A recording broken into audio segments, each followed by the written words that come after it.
Good evening, and welcome to Jalloween. I'm Mothmane, the curator of all things curious, a resident creepy crawly, and your host for the night.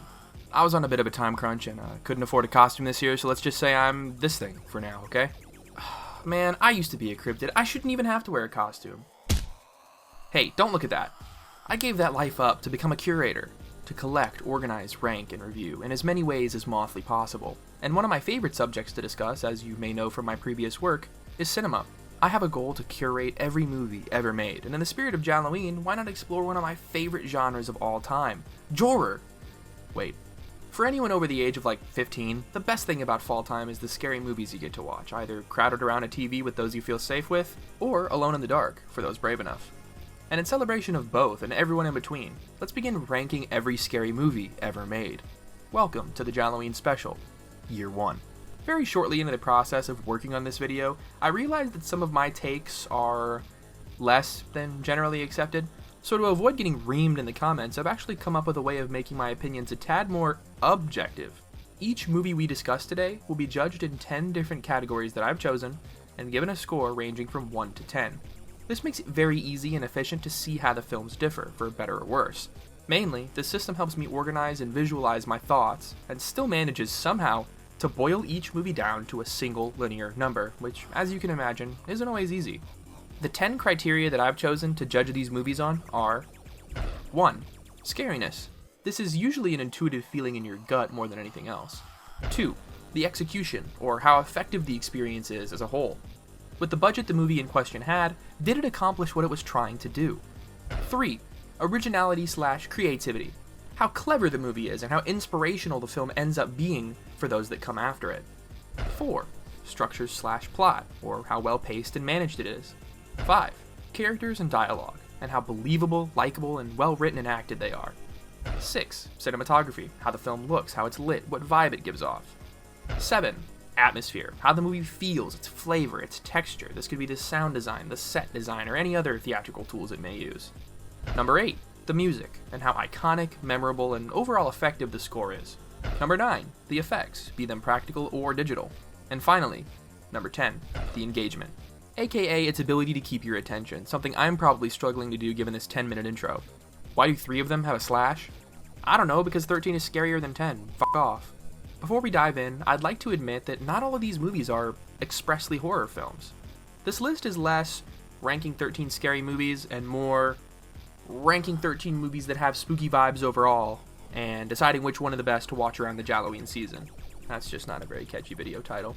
Of course we'll be talking about the bone-chilling raw horror in this video, but I'm also not afraid to be talking about animated films, or spooky psychological thrillers, horror comedies, or whatever strange genreless fever dreams I come across and want to talk about.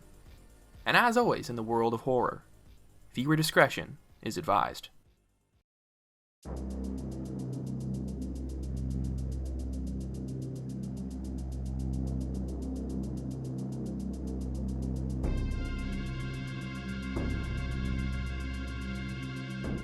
What better place to start this series than with Halloween itself? It's my belief that this is the most iconic horror film ever made, which is debatable, but it seems every horror film released after John Carpenter's Halloween had a tinge of Michael Myers in it.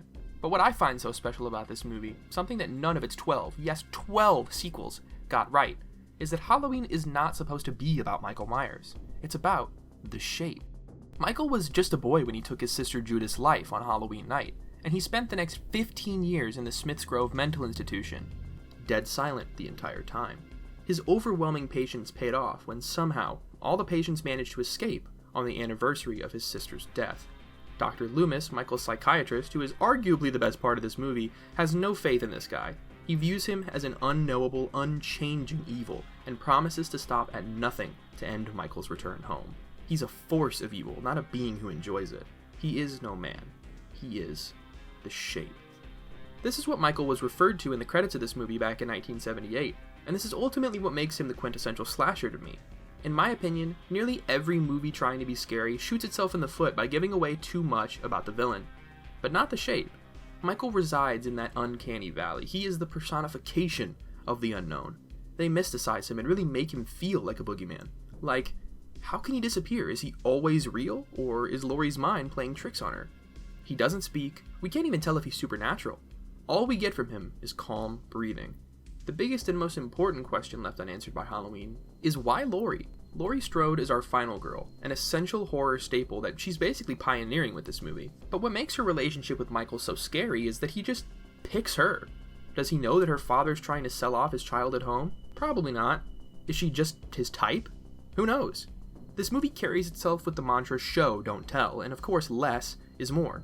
This film almost could not be more effective for the measly $300,000 budget and just over 20 days of filming it had. These numbers are legitimately astonishing. This is barely 1% of the budget a lot of horrible movies get nowadays. Halloween ends up being thriller horror at its early peak. Its setups and scares are inspirational and honestly just set the bar for what a good horror movie looks like. There are some wildly iconic scenes in this, like when Laurie sees Michael for the first time outside her school window. It's also our first time seeing him with the mask, so the audience surrogacy here is perfect. Making us feel like the main character in your horror movie is vital, and Laurie Strode is the perfect display of that. Something else in scary movies that's surprisingly important, but you never really think about, is comedy. We'll be talking about this a lot tonight because comedy and horror are best friends, and they go everywhere together. The line between what is funny and what is scary can meet, and almost every horror movie likes to flirt with that concept. For instance, I love when Michael drives around the corner in the station wagon, following Laurie, and the Halloween theme fades in and then out as he drives away. It makes me think he's playing the song on his radio. You could honestly dub over this movie and give Michael a voice, and it would probably be the best comedy of 1978. Davey, how you doing? About as good as can be expected. I don't know what you're talking about. All right, I did it. Arrest me. He pranks literally all his victims that aren't Laurie and even dresses in silly disguises. Now, the sequels reduced him from being a force of nature with a sense of humor to a guy who slowly walks everywhere like some sort of shitty neck spot. But in this first movie, Michael is weird and all kinds of unpredictable. Like, does anybody remember that he eats 2 dogs in this movie? What is that? It's a dog. It's still warm. He got hungry. Overall, Halloween is about as good as it could possibly be given its trials and tribulations, and I think it's a testament to how John Carpenter exemplifies how good simple storytelling can be. This movie is rustic and satisfying, which can be hard when going for a vague ending like this. If you're a little desensitized to horror movies like I am, then this really isn't that scary. You'll be on the edge of your seat, but it isn't gonna scare your socks off. I'll give it a 6. It gets a 10 in execution and a 9 in originality though, because while this wasn't the first slasher, it was the first movie of the slasher wave, and redefining a genre, especially so neatly and cleanly like this, is truly awe-inspiring. It doesn't quite hit the peak that I think it necessarily could have, but it comes across as effortlessly effective. I'll give it a 7 out of 10 for structure, since the 2/3 mark of this movie gets a little slow, but it all comes to head in the scene of Michael strangulating Annie in the garage. But to be honest, I don't really think that this scene is as hard-hitting as it used to be 45 years ago, and this middle section of the movie can really drag a bit. The characters and dialogue really make up for it though. Laurie is kind, strong-willed, and intelligent. She's no Beatrix Kiddo or Ellen Ripley, but she's an awesome female lead and comes off as really relatable, which can be a rarity in most horror characters, let alone the final girl. This movie has a really limited cast, and it makes Laurie feel really helpless and isolated, and the dread Dr. Loomis feels about no one understanding the threatening terror of the shape is amazing to watch unfold. While the background characters are a little stiff and unmemorable, they are believable. The police in this movie feel competent, and as far as child actors go on a non-existent budget, this movie has it all. These kids talking doesn't sound very stunted or unnatural. This may seem like a weird thing to bring up, but having kids in your horror movie can be a death sentence, or at least a one-way ticket to Disneyland. Halloween gets a respectable 8 in atmosphere. Even though this movie was shot in California, the eerie and bleak Midwestern vibe they're going for is really nailed down in this film. It really is a perfect storm with the faded visuals and ever so slightly grainy audio. It really captures something unique just by being an artifact of its time. This film captures this with its cinematography, and its soundtrack enforces this anxious weight draped over the whole experience. Now, if you've seen Halloween, I know that you're already itching to hear me score the, score. There are few words to convey just how important the soundtrack of Halloween is. It made the synth sound synonymous with horror. Along with its discordant and sometimes harsh metallic sound, it was quite literally era-defining. 10, simple as that. Coming off the heels of its highest score, its lowest, with a 3 in effects. Not that its effects are bad, there just really aren't any. Maybe this one cut on Laurie's arm, and we end Halloween's ranking with a fine 7 in engagement. Some people may call this boring or slow-paced, but those are the YouTube Shorts users, so we can go ahead and ignore them. Man, I love short movies, and at an hour and a half, including credits, this makes Halloween an incredibly tasty, bite-sized experience. At the end of the day, it gets brought up to a score of 76 out of 100, just shy of the year it was made, 78. Are you starting to understand the way the scoring system works now? As the video goes on, I won't discuss every single score for every single movie because you guys don't need 150 numbers floating around in your head. But if you see a score that you don't agree with, battle me in the comments over it. Since Jalloween will be an annual celebration after this year, I can always come back and change the scores if I really need to. So stay sharp and help me out.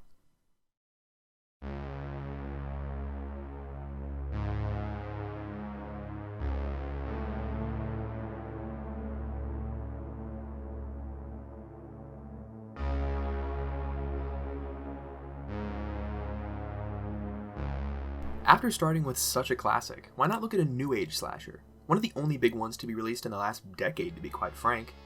The Terrifier. There's really no better way to describe this movie than a blood-splattered love letter to the slashers of the 80s, taking old tropes and modernizing them, making them feel fresh and interesting again. And managing to do so on a bafflingly slim budget. Remember when I called Halloween's budget measly, sitting at a cool $300,000 back in 1978? The Terrifier had a whopping $35K to work with, and that's in 2016, after inflation. And that little money they had took them to the goddamn moon and back. Sure, it feels amateur and dirty, but that's the grindhouse look that they're trying to achieve, with scenes bathed in saturated light and synth music evoking the 80s slashers of its origins, especially Halloween. It's a tad cliche, but obviously on purpose, and still manages to be satisfying and fitting for the experience. Less is really more when it comes to these types of movies, and with that, I can't give The Terrifier anything in execution but a 10. This movie is killer, and it knows itself inside and out. It's confident and in control, and it feels that way watching it. Like you're strapped into a roller coaster and just long for someone else's ride, which in horror I think is exactly what you want. If I had to describe the plot, which I guess I do, I'd basically say Halloween meets Superbad, and by that, I mean it takes place in one night and is mostly about two teens coming home from a party. But instead of being intercepted by two dim-witted cops, our main duo Tara and Dawn get caught up with a man known as Art the Clown. Why did I write that? I think I've just got Jonah Hill on the brain, to be honest. I watched 22 Jump Street again for like the 5th time for some reason. Am I even in the right headspace to make this video? Characters-wise, this movie is nothing special. It's the slasher usual. Tara, our final girl, is good. She's not very defined, but she is believable, and isn't that stupid given the circumstances. And the dialogue either doesn't feel dated to me, or is dated in a way that makes it feel sort of nostalgic to me, so I'm not really picking up on it. Check back in like 10 to 20 more Jalloweens to see if that still holds up. But for 2018 Netflix horror dialogue, this might as well be Shakespeare to me. But at the end of the day, the characters are boring and the dialogue is just passable, but not at all memorable. 4. A positive, I think, is that it feels sort of timeless in a dated kind of way. Like you could tell someone that this was made any time between 1980 and 2023, and someone would probably believe you, other than the use of cell phones and stuff. But I've talked about everything there could be to talk about in this movie, other than its pride and joy, its icon, the one gaining all these points to begin with. Art is an amazing slasher, and there's definitely something unique about him. Usually slashers are blank, neutral, and unknown. Michael or Jason, just these tall, faceless forces of nature. But Art is very overly expressive, and in doing so, somehow manages to strike that terrifying blank facade. Because he never speaks and you can never tell what's on his mind, even when getting stabbed, he's as silent as a mouse. He hunts his victims down, toying with their lives like a bored, malevolent force. He gave me anxiety. I had actual bodily feelings of unease. That tenseness in your chest, it managed to keep me there for damn near its whole runtime. There's police sirens and dogs barking right now. If you can hear that, it's part of the horror ambience. For engagement, I'll give it a 9, but just remember this is likely our most subjective category other than scariness, which I've given an 8 to match its atmosphere. Both come together to make Art one of the most imposing and menacing horror villains ever, anywhere, not just in modern America. The way they light the shots he's in, using deep blacks and saturated nightmare-esque colors. Freddy's influence is haunting this movie just like Michael's is. He even rides around on a trike, which is a reference to a movie we'll get to next. The locations in this film are honestly really scary to me and do a lot of heavy lifting in the atmosphere department. Art resumes his pursuit of Tara in an apartment complex, but as he chases her deeper and farther, it devolves into some sort of hellish Freddy Krueger factory. It's like Art chased her into a fever dream. I give the plot like a 6, but you don't come to slashers for the plot, okay? I really like this movie. It's got good setups and payoffs. It feels like everything you could want in a slasher. It would be a great intro to the genre for someone interested in trying it out. Art is horrifying and iconic and will surely be an inspiration for any movie killers from here on out. Or at least should be. If you're wondering why I haven't talked about this movie's effects yet, If you've seen it, you already know. This is a film with all kinds of gore and even doo-doo feces, but I still want to call it tasteful for some reason. The special effects in the Terrifier are shocking and viscerally impressive. I really can't understate this enough. Let's just say, I would be intimidated if I was a director trying to make a slasher in a world where this movie exists. I know that's bold, but this is sort of a masterclass. The ending was a little fumbled with the sequel bait, but we don't have to acknowledge that. This movie ends up with a total of 73. Not quite the height of its legendary predecessor, but very special in its own right.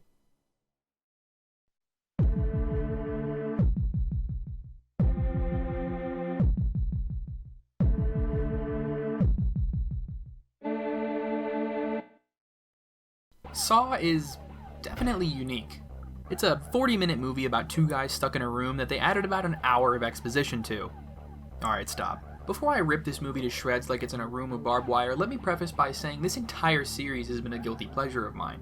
But make sure to keep that word guilty bolded and underlined. The Saw movies are known for their confusing and convoluted storylines, to say the least, but this first movie, at least at its beginning, has a rather simple premise. Two guys wake up in a dingy bathroom without knowing where they are or why, and each is given a bizarre task to complete while trying to escape. Gordon, a doctor, is tasked with killing Adam, and Adam, a kinda sorta private investigator, is tasked with finding a key, which seems easy but has been rigged from the start. Anybody remember the Escape the Bathroom Flash game? It's basically that. The biggest difference being, in the game there isn't a totally inconspicuous dead guy in the middle of the room the entire time. Help!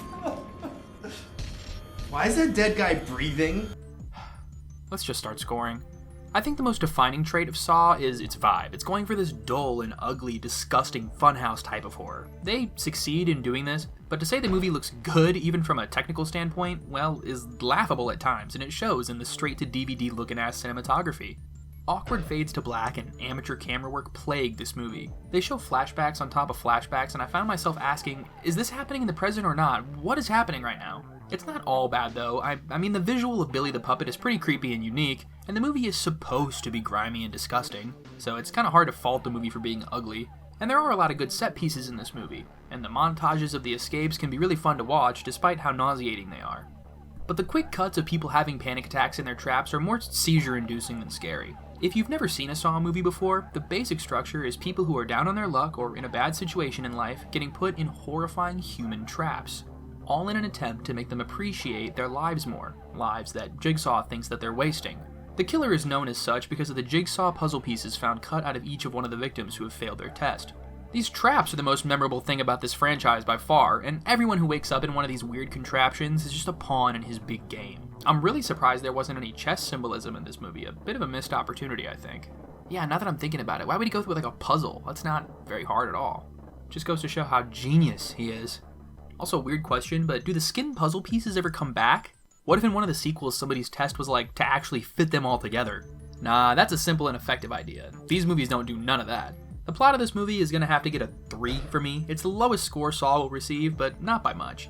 This is one of those movies that probably makes sense, but to catch everything you may need to see it twice, which isn't something I like about movies, especially since this movie isn't really good enough to want to watch over and over again. It gets a marginally higher score with a 4 in its characters. Diet Jesse Pinkman and Dr. Gordon Peterson really just don't do it for me.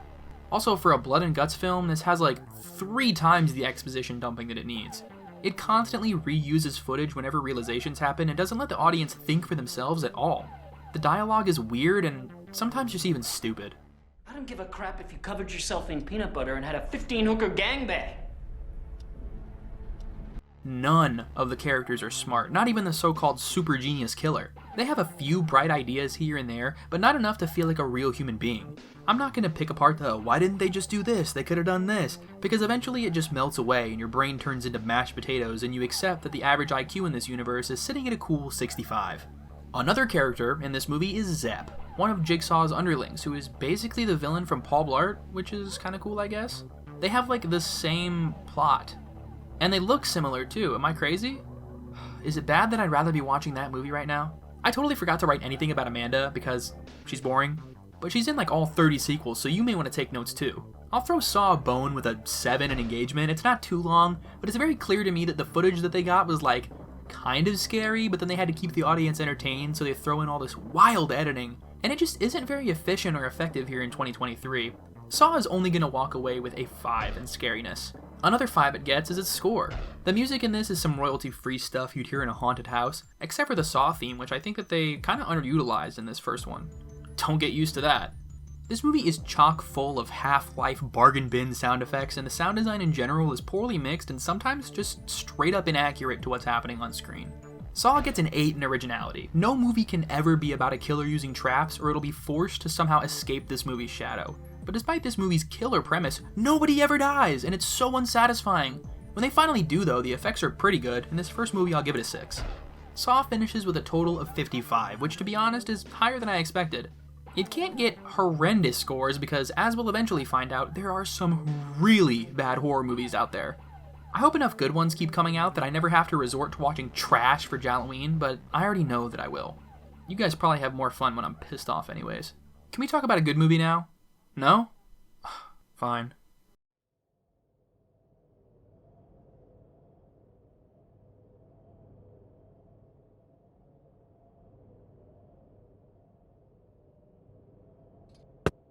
Did you enjoy that? Then you're gonna love Paranormal Activity. For some reason, this movie took audiences by storm in the 2010s and spawned 8 trillion sequels and knockoffs. But why, Mr. Gosling? Would it have been influential if it sucked so hard? That's because with its budget of $8 and a handful of Chuck E. Cheese tokens, it grossed about $200 million at the box office. The movie's use of its incredibly tiny budget is where I think its biggest strengths are by far. If you have a low budget, I really don't think that you can have a much better concept than this. A couple has some creepy ghost shit happen to them, so they decide to see if they can get it on camera. It's genius, really. All you really need is a camera and 2 people. And the 2 people they chose are played exceptionally well given the circumstances. Our 2 leads, Katie and Micah, give pretty believable performances throughout the film, and honestly, they're a bit of a highlight. The concept also allows for pretty easy shots. They're supposed to be amateur, so they look amateur. No complaints there. But I do have complaints about pretty much everything else. As far as plot goes, there is a plot. The dialogue and characters leave a lot to be desired, especially the boyfriend, who sucks. The way he's written is just not believable, frustrating, and straight up stupid sometimes. Sure, in the beginning he's skeptical of ghosts, and that's reasonable. And then he creates irrefutable evidence that his house is in fact haunted with the camera he bought for this reason. And instead of doing anything reasonable, he's like, no, I'm just gonna keep fucking with this ghost. And yes, I know he's supposed to be feeding into the negative energy in the most obvious metaphor ever, but I think that there are better ways to motivate his character besides just being a pompous jackass. In contrast, OJ and Emerald from Nope choose to keep putting themselves into dangerous situations to film this alien, but for reasons besides just frustrating and nonsensical arrogance. For one, they can't get it on a normal camera because it shuts electronics off.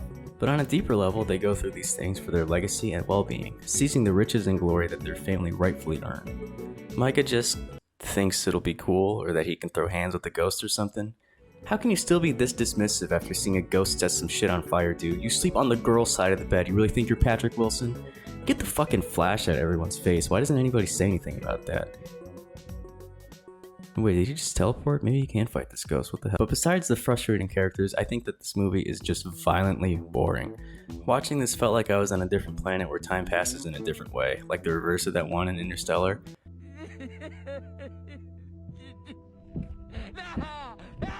At one point I had checked the runtime, thinking maybe about 20 minutes had passed from when I last checked, and when I looked at how much was left, I was pretty crushed to realize it had been 6 minutes. Watching this movie is like floating in this sick void where nothing happens. There's no substance, no style, no activity, paranormal or otherwise. You could replace a lot of these shots with static images and I wouldn't be able to tell the difference. Besides, this film is also incredibly predictable. You can see every scare coming from a mile away, not only because they're pretty contrived, but because time stops elapsing and they play this ghost noise like it's fucking Five Nights at Freddy's Nightmare Freddy Five Night. The nice thing though is that when you hear the movie go ghost mode, you know you have enough time to check on your Webkinz account or whatever the hell you do when you're bored. So let's get to scoring. As far as scariness goes, this movie is not scary. There might be a few shots that are a little creepy if you're a little pee-pee piss baby, so I'm gonna give it a 3. This honestly could be a pretty good entry-level horror movie. You know, you're 8 years old, you wanna watch something scary, turn on Paranormal Activity. The execution and creation of the concept is done super well enough to get this movie an 8, I think. For originality, I'm going to give this a 4. Anything interesting that this movie does lies within the concept and the utilization of the budget. There's really nothing new here at all as far as ghost stories go. Structure and plot is going to get a 4 as well. The entire plot could be described in one sentence, and a boring sentence at that. Characters and dialogue get a 3 fuck Micah. The atmosphere is almost good here. Like I said, a few of the shots can get a little eerie, and if you're a person who believes in ghosts, I can imagine this being pretty tense. The cinematography earns a 6. It's incredibly amateur, but I can't be upset because that's a creative choice. It's very serviceable for this film, but regardless, not the most pleasant thing to look at. The score for the score is a 1, and not because it's bad or anything, but because there isn't any music at all, except Micah makes his trash-ass beat when he's not day trading. The effects are a solid 5. There aren't very many effects in this movie, and the ones in the movie aren't anything special, but perfectly serviceable nonetheless. And finally, engagement. I wanted to give this a negative 400, but the Moth 1984, the Google sheet he shared with me, so it's getting a 2. Adding up the scores, Paranormal Activity earns a 41 on the Jallometer and F-.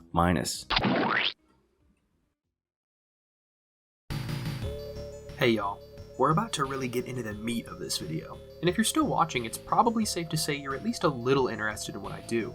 If you want to stay up to date with my work, support me, or just interact with me, the links to my Patreon and my Discord server will be linked down below in the description. My patrons usually get videos a little early if that's something you're interested in, but my Discord server just gets me bugging them all the time. Get it? Bugging? It's...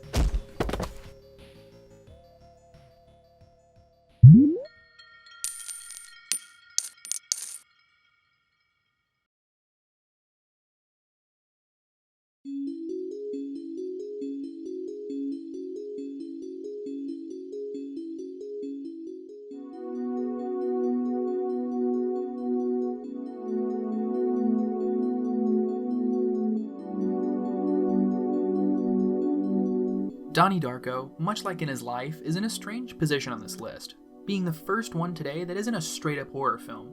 That's why there was that disclaimer at the beginning of the video. There are some amazing movies to watch around this time of year that aren't just going for the usual scares.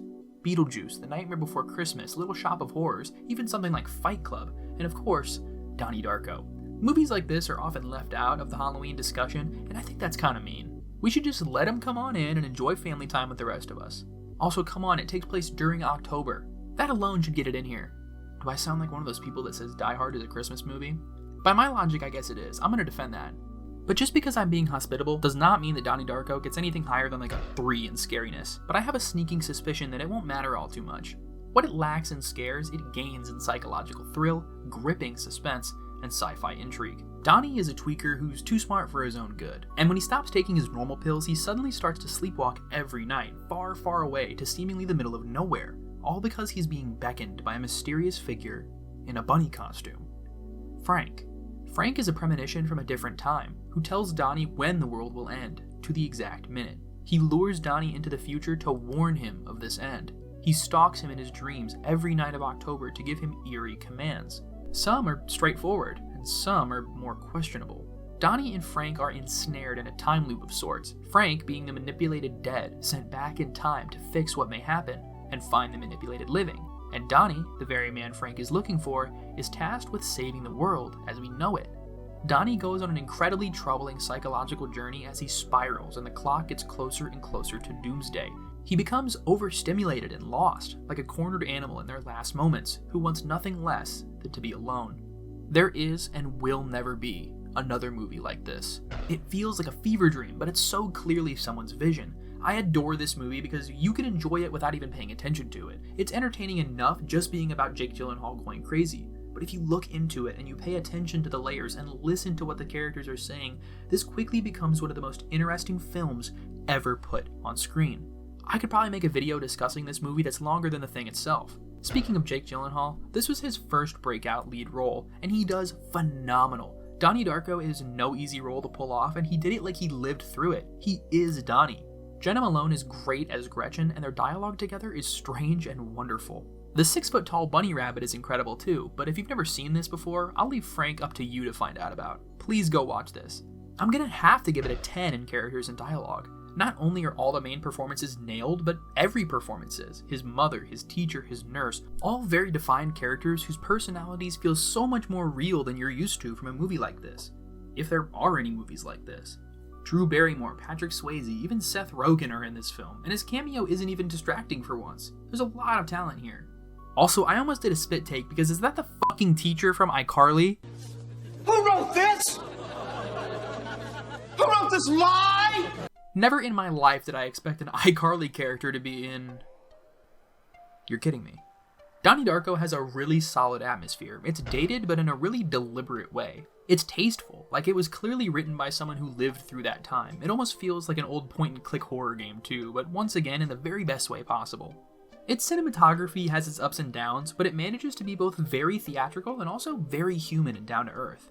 Its effects are from 2001, and they look like they're from 2001.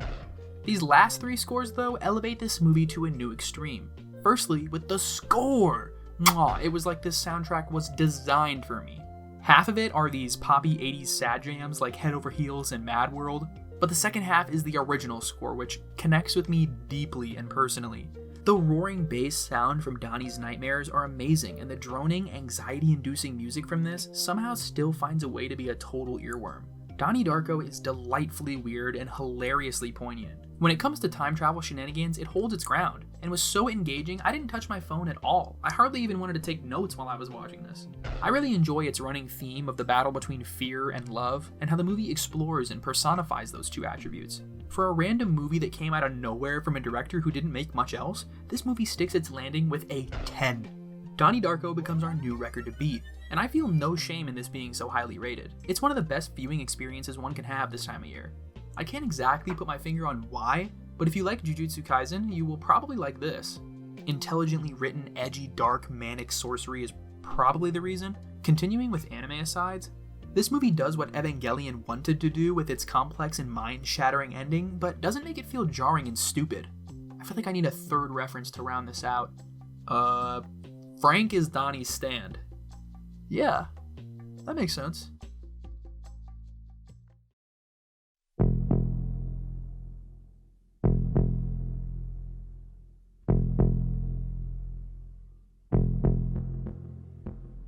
I'm at a loss for words of where to even start when it comes to The Thing.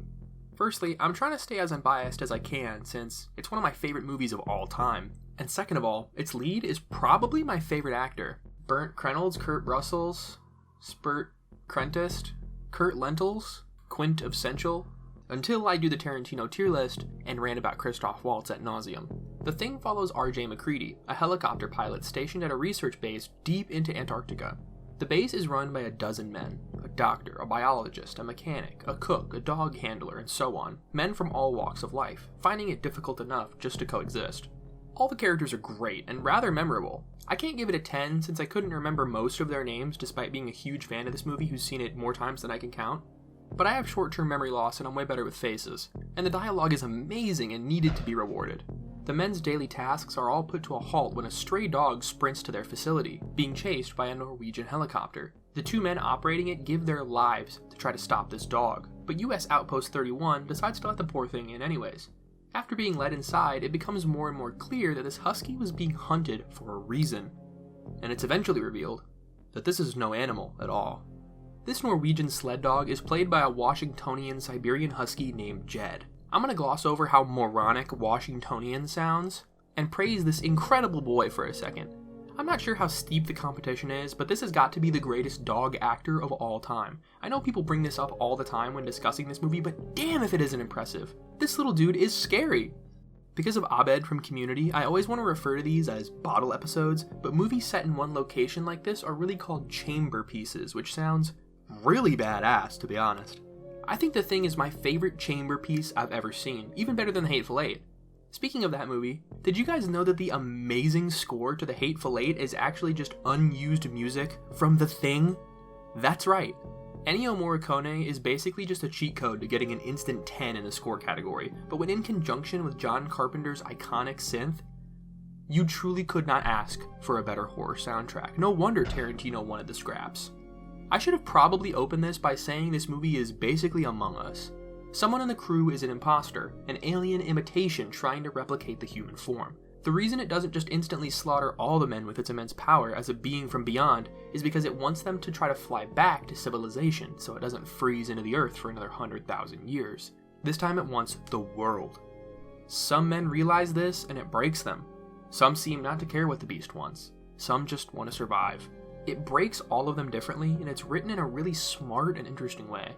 The score I'm most torn on is the originality and creativity of The Thing. With the Invasion of the Body Snatchers coming out just a few years before, it's not like this movie was a first, but it's incredibly creative when it comes to how it was filmed.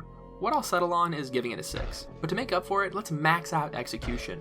Because if John Carpenter can do one thing, it's take a simple premise and execute it about as well as you possibly could.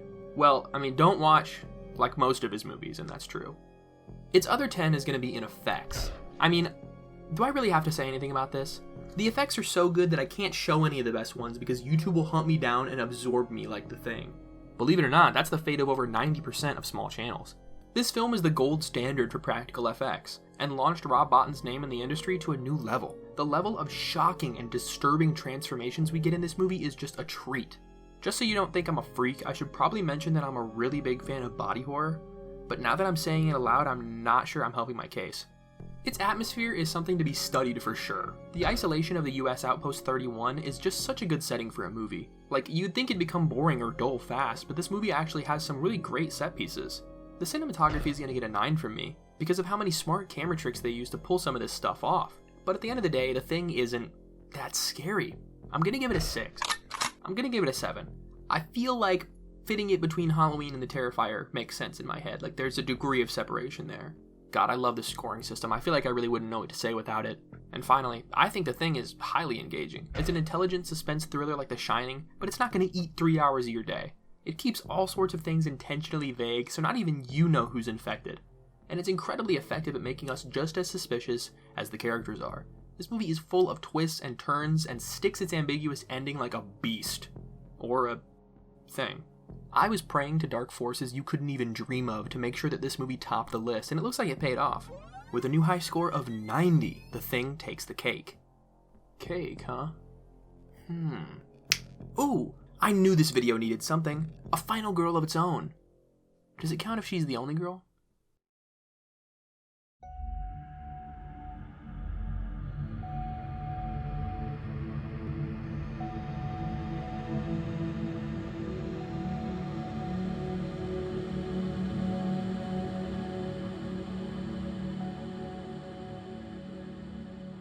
Hi, my name is Cake, and for my entry I decided to pick one of the only horror movies that still continues to give me the creeps to this day. Hereditary is by far one of my favorite movies of all time, and if you've watched it, I'm sure you could understand why. Whether you love it or hate it, you can't deny that this movie is well made. The film starts off with an obituary, and if you were as intoxicated as I was when I first watched it, then you probably assumed that it would have said based on a true story somewhere in the opening text. I didn't really read it when I first watched it, and I assumed that's what it said, and it was way more terrifying watching the film. The beginning of the movie follows the interpersonal relationships of the Graham family and shows how they feel about the death of their grandmother, Ellen. We see how Annie, Ellen's daughter, struggles to experience any grief after the death of her mother, the reason being their strained relationship. Her son and husband alike are mostly indifferent to the death of Ellen. The only person in the family that really seems to be upset about her passing is Charlie. We can see Annie and Charlie cope with the loss through their art. Annie creates miniatures that tell the story of their relationship, while Charlie draws in her sketchbook and tinkers. The audience is shown the mundane routines of the Graham family before things quickly go from bad to worse. Okay, spoiler warning, seriously don't watch this part if you haven't seen it. Skip to this timestamp on the screen instead, and you'll be really cool if you do that. Annie wanted her daughter to socialize, so she made Peter take Charlie with him to a party one night. Due to a seemingly freak accident, tragedy struck when Peter accidentally caused Charlie to get beheaded by a utility pole. It's a long story that we really don't have time for. In order to save some time, let's speed run the next series of events, shall we?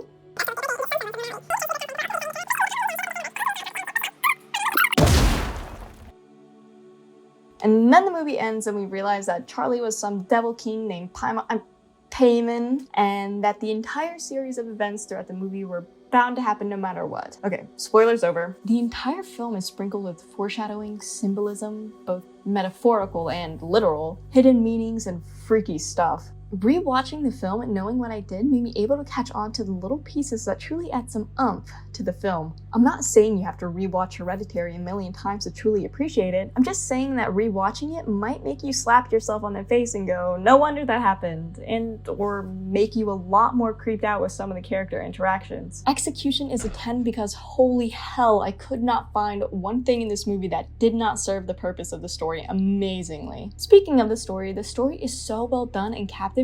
Although it's not the most original concept, the story is able to draw you in and captivate you the whole time. It's like a train wreck that you can't look away from. The pacing is well, so it's able to keep your attention without you feeling the minutes tick by. Although if you're like a certain someone, then I suppose the beginning could feel a little slow. 9 for engagement, and kind of circling back to the concept for a sec, originality/creativity gets an 8. It's not the first film to ever have a spooky twist or two, but the way they go about what they do is no doubt creative and innovative. If you're wondering what the super spooky twist is, then definitely watch Hereditary because Jallo would kill me if I spoiled everything. Cinematography gets an easy 9. Every scene is shot so well. The camera work and angles help emphasize the feeling in the scenes, or just do it in such a cool way that it itches my brain so good. I'm struggling to really explain what it is about the film work that really stood out to me other than this one, like the panning of the camera is so slow that really helps highlight Peter's shock in this part of the story and how everything kind of stands still. I also thought this was really cool, but other than that I can't really remember much. Something I could never forget though is the amount of complete and utter terror I felt when watching Annie run out of this corner. This shit made me jump no matter how many times I watched it. The scares in this film legitimately give me nightmares. It plays on such rudimentary fears, like thinking that that laundry pile in the corner of your dark room is a person, or that there's someone behind you or watching you. By using these kind of fears that nearly everyone in their life has experienced, it makes it that much more personal and relatable. To me, that's what truly makes this movie so horrifying. The supernatural aspects are also done so tastefully that it doesn't feel like it's being used for shock value or a cheap scare. So, scariness is a flippin' 10. Wapam!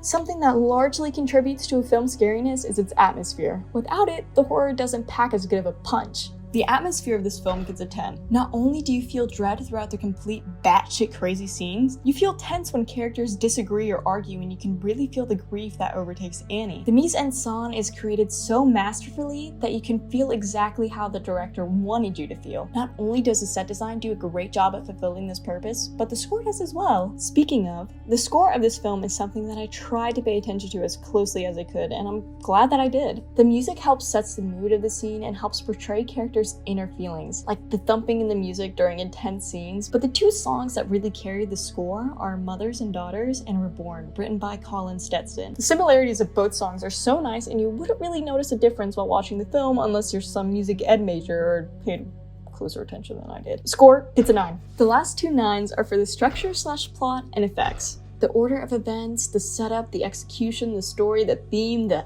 everything is just done so masterfully that I eat it all up, man. The effects were so gross, but in the best way possible. I don't want to say too much about that just for the sake of avoiding spoilers, so go watch it. Saving the best category for last, character/dialogue, it gets an obvious 10. Toni Collette, Millie Shapiro, Alex Wolff, Gabriel Byrne, and Dowd, all of them just did so amazing in their roles. I was very pleasantly surprised with Wolf's performance, simply because I watched the live-action Death Note and I wasn't impressed. Good job on redeeming yourself and showing that with good direction, you can really make a character feel alive and real. Shapiro really embodied Charlie so well that every time she was on screen, I'd feel uncomfortable. The dead stares, the awkwardness, and Charlie's interactions, and the clicking. Last but not least, Toni Collette, table scene. Need I say more? Okay, but seriously, Collette did such an amazing job portraying Annie's grief and then her eventual downfall. Her crying after receiving some of the worst news a person could get is literally spine-chilling and made me feel a pit in my stomach. I really don't think this category would have received such a high score if 1, anyone else was playing Charlie and Annie, and 2, if the cast wasn't made up of such incredible actors and had such an amazing director.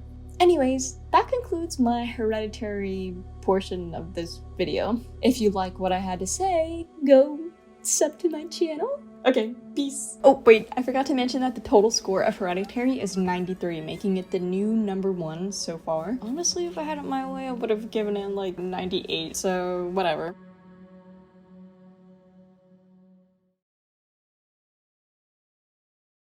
What's a Radiohead? You know, that band that sings that song. As we've seen more than once today, a small budget can actually work in the favor of movie makers when the right decisions are made. When a movie pulls off what it's trying to do, especially with very little money, I usually give it a pretty high score in execution. But what if a movie had no budget? These money constraints quickly become a real sink or swim predicament for directors, but Creep's director and protagonist chose to work a little differently by making this movie entirely for free. Not only that, but the script for this movie was only 5 pages long. Basically just a bare-bones bulleted list of the plot points to hit. Nearly everything we see is improvised, and the whole thing was shot in a week. I know I've just been handing these 10s in execution out like it's Oprah, but I've just been picking some well-made movies to set the bar, okay? You can't argue this movie wasn't well executed, it was literally free. To summarize briefly, Creep follows Aaron, a dude who answers a Craigslist listing for a cameraman. When he shows up, he's greeted by a strange man named Joseph. Joseph tells Aaron he's unfortunately not got long to live because of an ever-growing tumor in his brain, and he wants some of his last moments on Earth to be captured on film so that he can show his son, who hasn't been born yet, what his father was like. Aaron agrees, not only because he needs the money, but because this is an innocuous thing to do for a man in need, a man who's suffering so much and won't even get to see his son with his own eyes. But the longer Aaron stays, the more he realizes that Joseph's stories may not be as true as he was led to believe. Creep is a lingering, eerie experience from start to end, and is one of my personal favorite handheld cam movies. The whole scenario is believable, and with Mark Duplass's killer performance as Joseph, I've got to throw Creep a few more good scores. If you're thinking about watching the movie, maybe don't pay too much attention to this review, because I do think this film really shines its brightest on first viewing when you know nothing about it. On that first viewing, Joseph makes you so unnerved the entire time that just for creepiness alone, this movie gets a 6 in scariness. Managing a 6 just from being creepy is damn near impossible, but I don't know what I expected from The Creep. I can't rate it much higher because of its staying power. Once you know what happens, the movie becomes slightly less engaging, but not by a ton. It's not like this movie is bad if you've seen it before or anything. Just like The Terrifier, I've heard this movie actually has a pretty good sequel. I tend to cower and hide from horror sequels because I've seen every Leprechaun movie, Saw sequel, and Halloween shitstain the movie industry has to offer. But I should probably watch them sometime. Maybe next year's Jalloween will be the year of the sequel? I'm not sure, what do you think? While we're comparing Creep to other movies, let's talk about the elephant in the room. Its lowest scores in effects and music. The film has neither, so I unfortunately can't justify granting it many points at all. I will add just 1 extra point in score because of the Peach Fuzz song though. This movie really brings to light some of the faults with the way I've gone about scoring these movies, as it makes me feel guilty rating it so poorly in 2 things that it never needed to begin with. This movie does not need music and effects, actually they would really go against what it's trying to do, but I've got no other choice. If I were to give them 5s just because I feel bad, then what would I do with Donnie Darko? Do I just hand it a bunch of free points and scariness because it's not trying to be scary? No. I'm unfortunately just gonna have to be a little brutal with these scores sometimes. Please don't hold it against Creep, hold it against me. And if you've got an idea of how to more fairly judge all Jalloween movies against each other, then throw it my way. This problem that I've created for myself has no easy solution, so I'm just trying my best. Let's give Creep some more good scores though to make up for it. I'll start with a 6 in both originality and cinematography, which at first may confuse you. First of all, it's an amateur found footage film, and second of all, it isn't even the first, not by a mile. But let me fight for these scores. This movie shows what can be done with just a camera and a good actor. It was never meant to be a blockbuster theater smash. I actually think this is one of the rare movies where the smaller the screen you watch it on, the better. It's an insanely personal experience. I used to just pee my pants a lot. This movie had the balls to just be itself, and that is inspiring to any future directors. Similar to art, the concept, not the slasher, sometimes it's just what you end up with, not how you got there. Very creative. Joseph is a marvelous horror lead, and he is a great showman when it comes to that old comedy and horror we were talking about earlier. One moment he's being silly in the tub, the next moment he's hitting you with a Kubrick stare. This movie walks that line pretty flawlessly, and reveals his red flags at a delightfully devilish pace. Creep crosses the line with a 64, a number that I wish was a lot higher.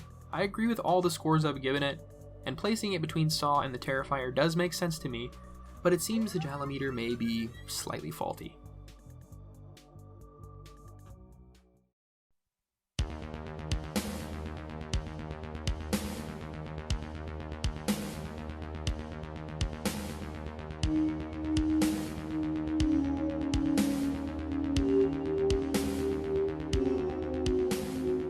It Swallows is going to be the most contentious movie in this whole video, if I had to guess. A lot of people adore this movie, and while I do admire it, most of that admiration comes from its really cool premise. I feel like remembering this movie is more entertaining than actually watching it. It has a spooky and interesting idea that I think they sort of waste, or at least don't fully realize. The plot of It Follows is that it follows. The it in question being a sexually transmitted demon. The entity is like a curse, a humanoid figure that relentlessly makes its way towards you in an attempt to end your life by boning you to death. Nobody else can see this figure, and the only way to escape its grasp is to transmit it, for lack of a better word, to someone else. It's basically that snail meme at an STD. To make me shitting on this movie for the next 3 minutes palatable, I'll just throw the scores up now so you can see why I'm at a crossroads here. The movie is fine. It might be the most 7 movie of all time. It's the 7est experience you can have. It just feels like a safe, color in between the lines screenplay. It has good effects, it's shot competently, it definitely has its moments, but I think those moments are brief, and nothing about the movie other than its plot are really that unique.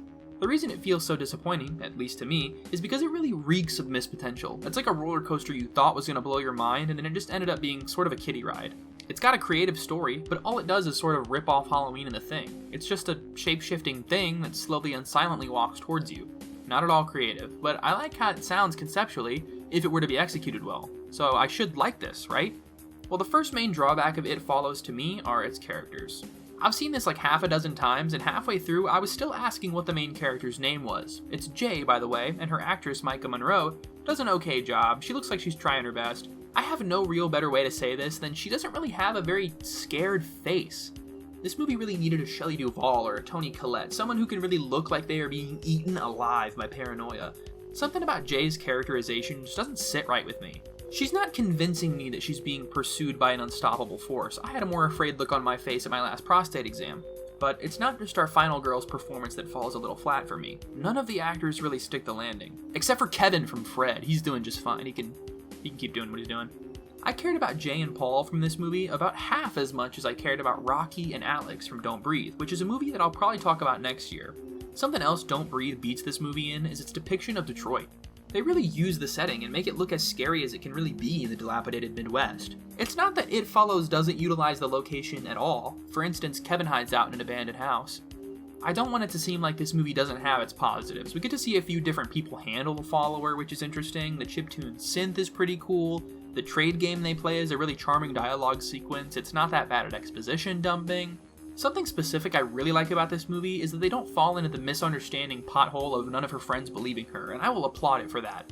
None of these positives really stand out though. This movie is pretty solid. I don't want it to come across like I think it's horrible, but whenever I watch it, I'm just sort of plagued by thoughts of how good it could have been. Barely a minute in, we see a girl running in heels in the grass, so that really telegraphs right away how smart the characters in this movie are going to be. They do have a few smart ideas here and there, but these chumps just make all kinds of bad decisions. Why are you sitting towards the water with your back to the woods, bitch? This movie is a more subtle take on the 80s homage, but it comes across a tad more heavy-handed and half-baked than they intended. It feels way less confident in itself than something like The Terrifier, which had a similar synth score and loose time period to evoke the 80s slasher vibes. It's just not nearly as tasteful. It's so weird calling The Terrifier tasteful, but in It Follows, they literally just recreate the Halloween scene of her looking out the window at school. That's not an homage. That's just the fucking scene. That shit is fraudulent. If you've seen the new Halloween movies, the characters are really similar to that. It's like they're trying so hard to modernize 80s performances that they forgot to actually focus on good acting or sounding like real people. It Follows gets 8 7s and a 69 total, putting it just a few notches behind The Terrifier. Alright, now go ahead, run along, go disagree in the comments with me because James A. Janice loves this movie. It Follows is one of my favorite horror films of the past decade.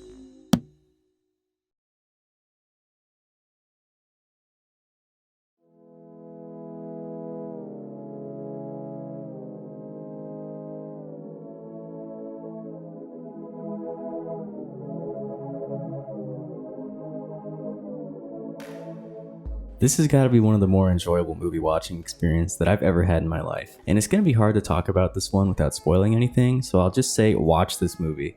Watch it with as little information as you possibly can, and you'll have a unique experience with the kind of movie that you just don't see very often, at least not in the mainstream movie sphere.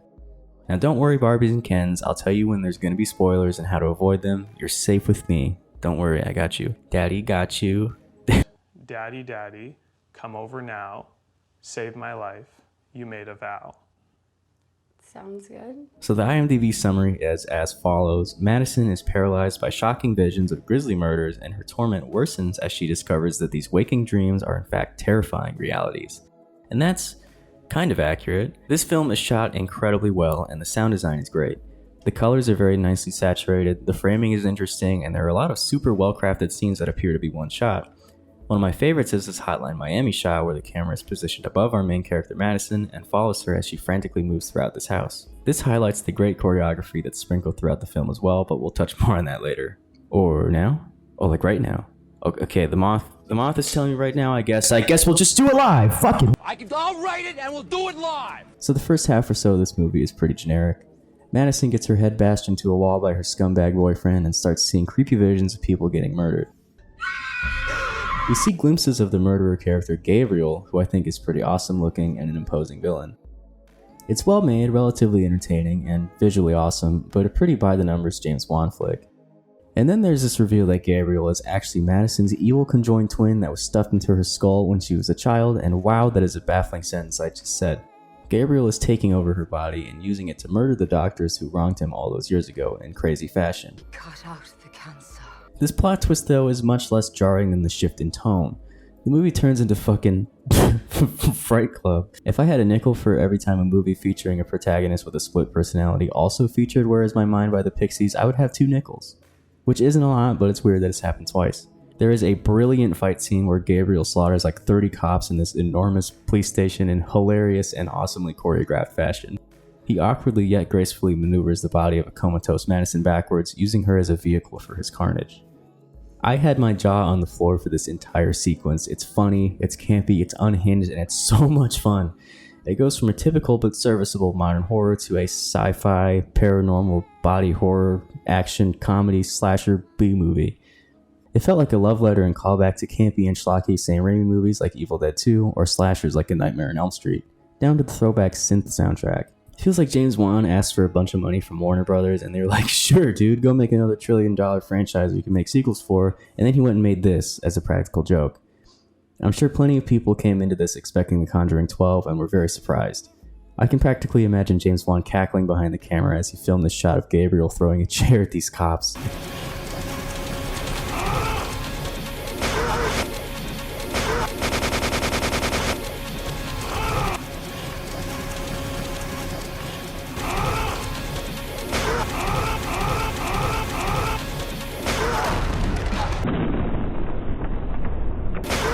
There's some pretty cool details that you can pick up after seeing this movie once, like Madison getting her head smacked opening the gape hole, or lines like "I'm only in your head," alluding to the twist.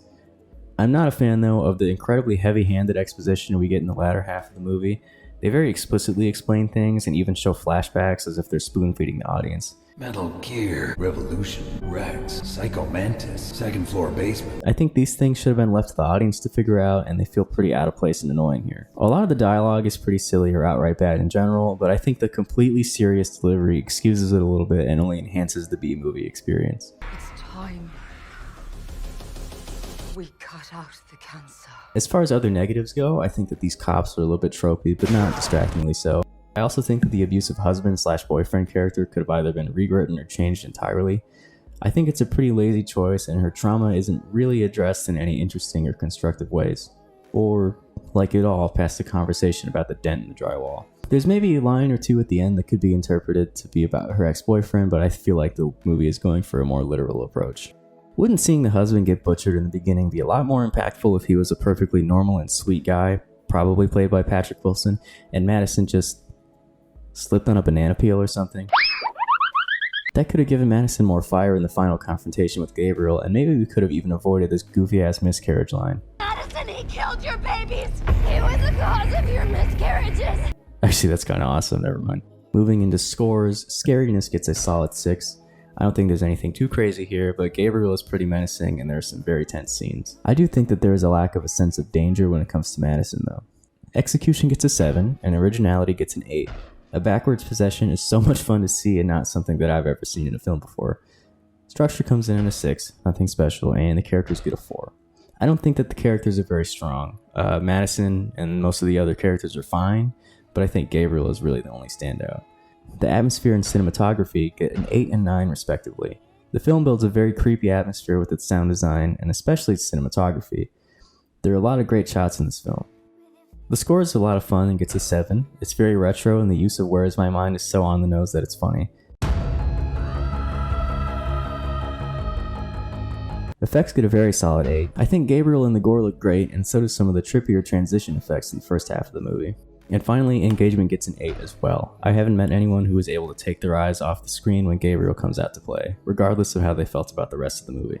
Adding up all the scores, we're left with a very respectable score of 71 on the Jallometer. While it's not exactly a horror movie masterpiece, Malignant is a fantastic and awesome throwback to the crazy passion projects that just don't get made that often anymore. Go give it a watch. Also, I'm contractually obligated to say that Gabriel is voiced by Suguna from Glubgutsu Kreiser. I don't know what that means. How pitiful! You couldn't be any more pathetic, you sorry little punk!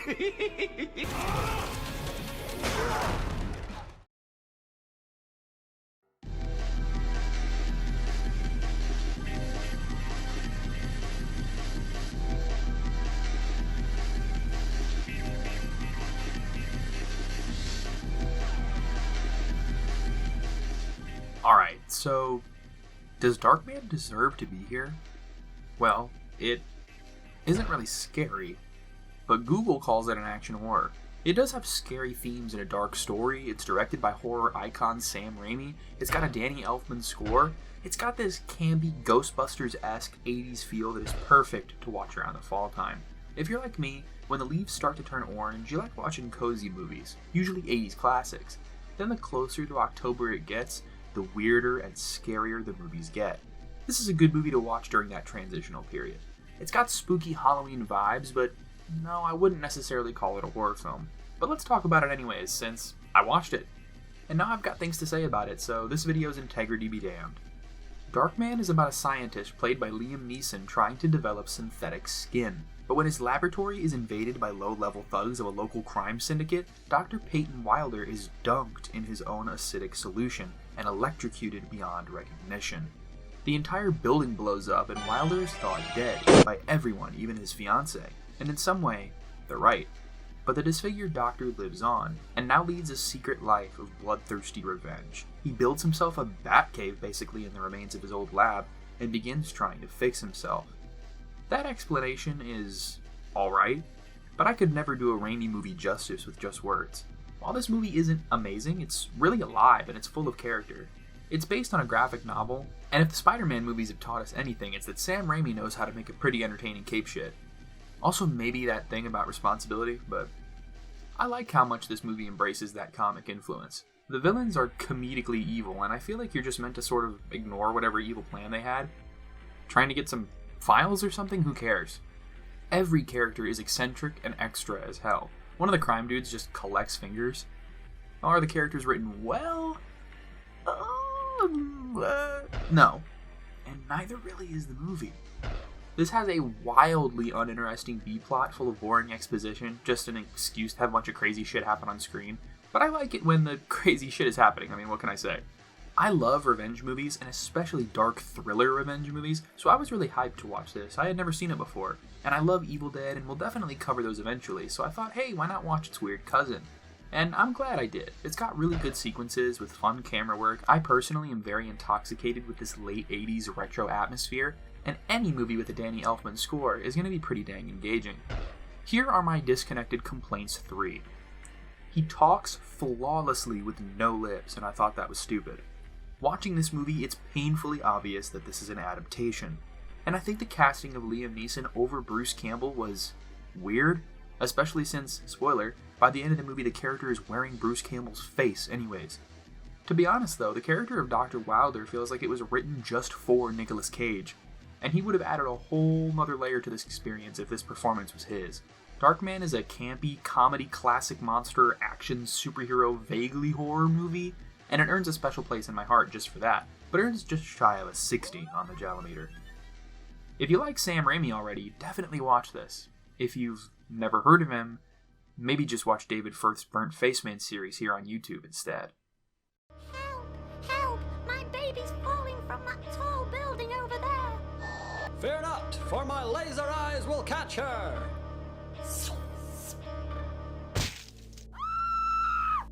Wait, no, I don't have that power. I don't have many powers.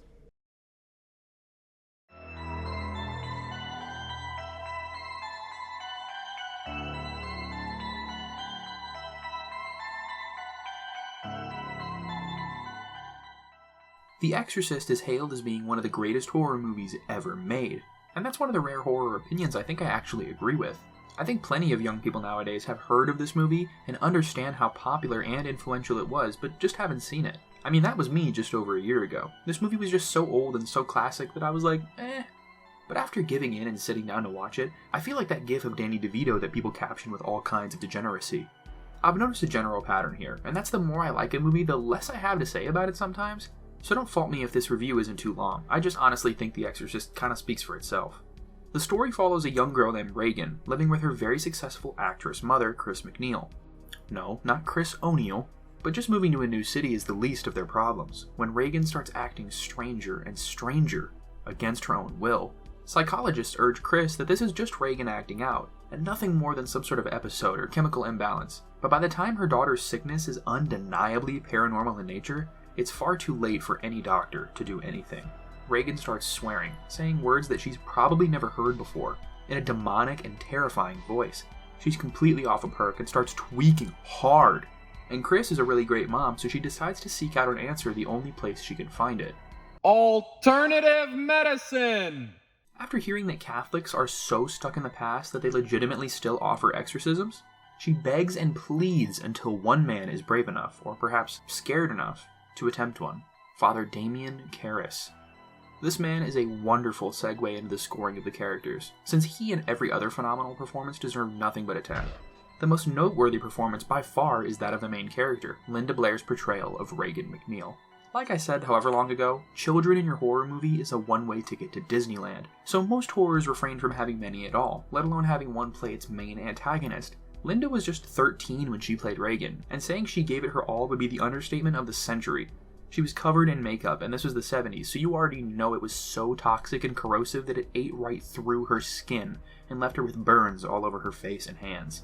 She was strapped down and put into contraptions you wouldn't even see in Saw, and received permanent damage to her back because of it. Never in 100 more years could you convince a studio to have a young child do what Linda had to do. The scenes of her writhing in pain are legitimate footage of a child incurring life-altering spine damage. Now, I'd hate to encourage or praise any of this, but I'd be lying if I didn't say that this movie's production nightmares didn't manifest on screen and make for a horrifyingly authentic film. In the 50 years since this happened, Linda got jacked and founded a charity rescuing animals in need, so I hope that cheers you up a little after probably bumming you out. The Exorcist works so well because they spend just the right amount of time developing Reagan and Chris. Their bond is really sweet, and seeing some demon rip it all apart is just as tragic as it is horrifying.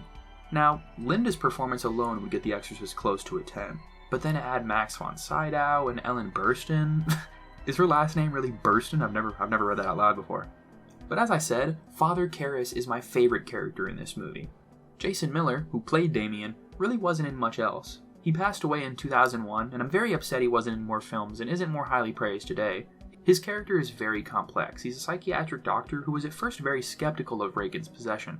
He is punished, man. He's a lonely pastor sleeping in a twin bed taking care of his elderly mother. He's losing his faith, and after losing his mother too, he slips further away from the God he worships every day. I realize I've been talking about the characters for so long, but they really are sensational to me. Realism may be the most important factor in a horror movie, and this just happens to have some of the most real characters I've ever seen. This film feels genuine, and that's the scariest thing about it. This movie is so old that the characters in it have fun by singing around a piano. Doctors smoke indoors, and everyone's tie is 5 inches across. Making us relate to these ancient performances would be a challenge for any other movie, but watching this makes it feel effortlessly timeless. Here, just take a look at the scores because I don't have enough time to gush about everything. The Exorcist is impressive, theatrical, it has an amazing soundtrack and flawless sound design. Managing to be the perfect religious horror, The Exorcist peaks this year's list with a 95 out of 100.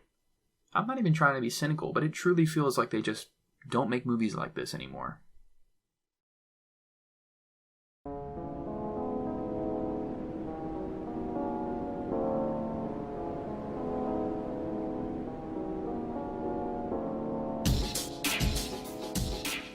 Because the next time Friday the 13th falls in October is 2028, there was never any debate. This movie needed to be here. Not only that, but it had to be the 13th movie we talked about. The first thing I need to say is that I've never seen this film before. I'm really new to talking about movies I've never spoken about before, so don't be surprised if I have slightly less to say. But I feel like I wouldn't have had much to say about it to begin with, and almost everything I do have to say is negative. The plot of Friday the 13th is that a killer is tormenting the teens of Camp Crystal Lake, and that's about it. I'm gonna spoil this movie because you shouldn't watch it, but Jason's mom is the killer, so yeah, if you were hoping to see that guy, you gotta wait another year at least. My biggest gripe is that they reveal this killer way too late. It was someone we had never even met before. We had heard about her vaguely, but it's just super unsatisfying to me. The movie picks up majorly after her identity is revealed, but by that I mean it cranks it from a 1 all the way to like a 3. And that's like 80 minutes in. This movie feels like it's going 15 and a 30. I wanted to put it on 2 times speed so bad, but unfortunately I couldn't just double it and give it to the next person. Speaking of TikTok, I really don't feel like I have a TikTok brain or can't sit through movies, but if you're a person with even slight attention span issues, this is not the movie for you. Do I hate this just because I'm young? Is that a fault of the movie? If I can hardly sit through it, neither will the next generation. This movie has no staying power.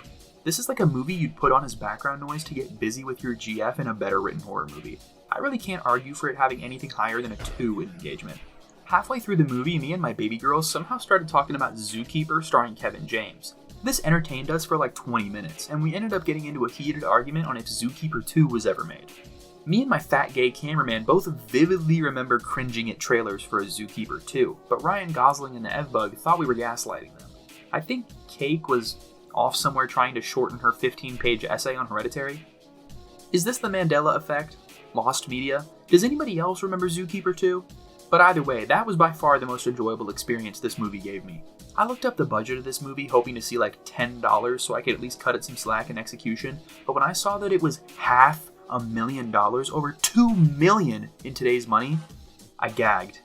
I'm so flabbergasted that of all the movies to come out of the 80s, this was the one that got franchised to hell and back. How?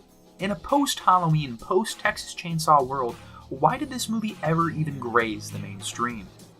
Friday the Squirteenth has got to have literally the worst effects I've ever seen. If I had to describe them in one word, it would be latexy. You can see the fake skin in every shot of action, and it's really distracting. This movie isn't scary in the slightest, but I've got to at least give it a 1 because it would probably scare a baby. Look at this moment in the movie. Do you see these flashes of light? That's supposed to be lightning. I can practically taste the lighting technician turning the big studio light on and off. Some things I find scary about this movie are its soundtrack, which made my ears bleed. But it had its moments of brevity, and I suppose it is sort of iconic or at least notable. Its camera work was a real horror show though. I'll reluctantly slide it a 3 because I've seen Troll 2 and I know how low this shit can get. During some of the only interesting scenes in the whole movie, it does this terrible choppy 80s slow-mo and it infuriates me. This movie is so self-destructive. Because of the date, I felt contractually obligated to watch this, but man do I kind of regret it. It's flavorless, it has cliche, boring dialogue, and is full of tropes. But it's a classic, so am I even allowed to make fun of that? The answer is yes. It has horny teens, a crazy old man red herring, a log cabin, a jackass playing the guitar, a basic soundtrack with generic stings. After it ended, I felt like I had seen it multiple times before because it's so played out that it feels old just after one watch. The characters suck in this. One thing I'm happy about is that the final girl ended up being the one with the cutest hair, so at least there's that. Not like I even remember her name. Probably Annie. I think half of all women in horror movies are named Annie. But the villain's motivation is literally that her son drowned a few years ago because the camp counselors were all too busy off doing something else. Probably because it was the 80s and her son was weird. So now she stalks the camp he passed away at and slays anyone who gets more love than her, which is Annie. Kevin Bacon is in this too, by the way. God, now I'm thinking about Footloose. That movie gets an easy 100. Jason's mom gives a pretty good performance, but like I said, she's hardly in this. This movie may be classic, but I don't know why. The only thing this movie pioneered was sequel bait, and it was anticlimactic as hell. I forgot to talk about its atmosphere, but it's meh. Fog and rain do most of the heavy lifting, and that wasn't even something they did. Friday the 13th manages to crawl its way into last place to die with a score of 27 out of 100. I was kind of hoping it would have gotten 13. So what did we learn today? I don't really know. That I don't know what a scary movie is? Maybe. If you want to yell at me for that, or just talk to me or other like-minded internet bugmen, you can join my Discord server down in the description. Also down there is my Patreon link if you want to help me continue to curate. I just wanted a way to share the movies I like to watch, and it piqued my curiosity around the Jalloween season. I wanted to put you on to some of the greats, and warn you about some that you might just want to pass on for now. Here is every movie we watched today, from worst to best, in order, and of course, in my opinion. And the opinions of some of my lovely friends, who you can also find down in the description. If you're looking for the music I used in the video, it'll be in a pinned comment. And don't be afraid to comment while you're down there. I love feedback. Please let me know what films you'd like me to cover next year. Should each Jalloween be themed, like the year of the sequel, the year of the reboot, the year of the slasher, the year of the animation, etc., etc.? Or should I just keep doing a nice mix of everything until we either can't or don't want to anymore? Share this video around because I want more eyes on it. I'd love for more creators to hop on and talk about some of their favorite horrors over the years. In the meantime, if you want more movie content from me, I'll link the Ryan Gosling tier list collab down in the description as well. Why not? It'll also be in a card if you just wait a few seconds. Thank you for watching, please subscribe, stay curious, and happy Jalloween.